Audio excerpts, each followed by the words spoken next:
em dic Samuel. Vaig a parlar de El diari d'Anna Frank, en concret d'una adaptació teatral de Frances Goderich i Albert Hackett.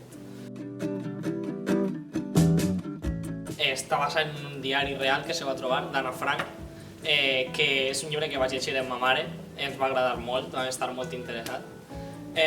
Entonces, este llibre conta des de la perspectiva d'una xica adolescent com es van viure els events d'aquella Segona Guerra Mundial quan estaven amagats en un amagatall.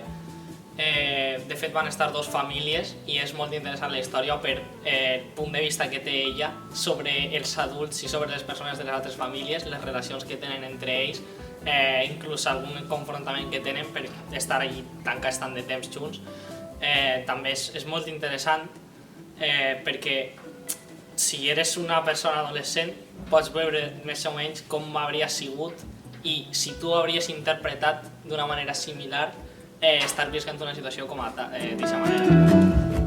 Entonces, és un llibre que jo penso que hi ha que llegir en algun moment i que simplement té molt bona trama, sempre te manté en tensió, no saps si es van a trobar, si no es van a trobar, i els personatges també transmeten molt, i a més aquesta adaptació teatral en concret te fa pensar també com el més important són els diàlegs, encara que dona molt d'èmfasis a les acotacions, també te fa pensar com parlaven els personatges, com s'expressaven en aquell moment.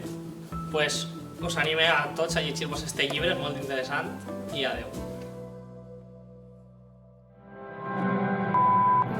Per acomiadar-me, dic algo com us anima a llegir este llibre, adeu, una cosa així. Sí. No sé com, més o menys m'ha eixit. Sí, no, t'ha eixit molt natural, sí. Si vols, ensenya un... I